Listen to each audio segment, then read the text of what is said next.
মহামান্য রাষ্ট্রপতির চেয়ারকে আমি সম্মান করতে হবে, সম্মান রেখেই বলছি।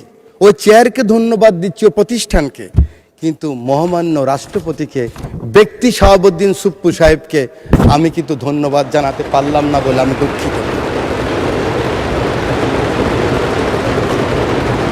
আউযু বিল্লাহি মিনাশ শাইতানির রাজিম, বিসমিল্লাহির রহমানির রহিম। মাননীয় স্পিকার, আপনাকে ধন্যবাদ।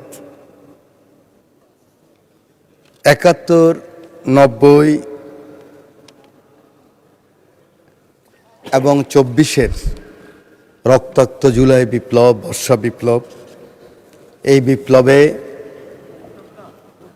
যারা শহীদ হয়েছেন, বিশেষ করে এই জুলাই বিপ্লবে যাদের রক্তের বিনিময়ে, আকাঙ্ক্ষার বিনিময়ে আজকে মহান সংসদে আমরা যারা সবাই এই বিপ্লবে অংশগ্রহণ করার সুযোগ হয়েছিল, আমাদের পরবর্তী ১০০ বছরের প্রজন্ম জানবে যে আমার পিতা, আমার দাদু এই সংসদে আবার কখন ঢুকতে পারবে চিন্তাই করেনি যারা। ২০১৪ সালের ৫ই জানুয়ারি হঠাৎ করে এখান থেকে বেরিয়ে গেলাম। আমার পাশে আমার অনেক বন্ধু সেদিন এই সংসদে ছিল। ওরা বলতে পারবে এরকম একটি বিপ্লবের মাধ্যমে, যেখানে এই সংসদ ভবনের লুকিয়ে আছে শুনে প্রত্যেকটি রুম ভেঙে ফেলেছে, কোটি কোটি অর্থ টাকা এই সংসদ ভবনে পেয়েছে, গণভবনের ইট নিয়ে গিয়েছে। এটা বিএনপির লোকেরা নেয় নাই, জামাতের লোকেরা নেয় নাই, এটা ফাইয়াজের মারা নেন নাই, আকরামের মারা নেন নাই, আবু সাইদের আম্মা নেন নাই। এটা বাংলাদেশের রিকশাওয়ালা, শ্রমিক, জনতা সকলে ক্ষোভের বহিঃপ্রকাশ ছিল সেদিনকার সেই সমাপনী আন্দোলন। সেই সমস্ত শহীদদের আত্মার মাগফিরাত কামনা করছি।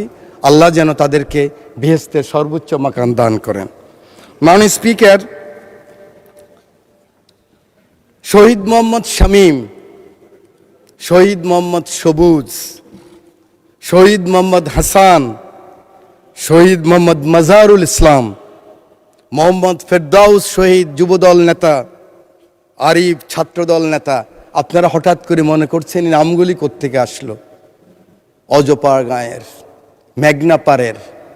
আমার পাশে বসা আছে আমার মাননীয় সংসদ সদস্য, আজকের পানি সম্পদ মন্ত্রী আবুল খায়ের ভূঁইয়া সাহেব, আমাদের অঞ্চলের।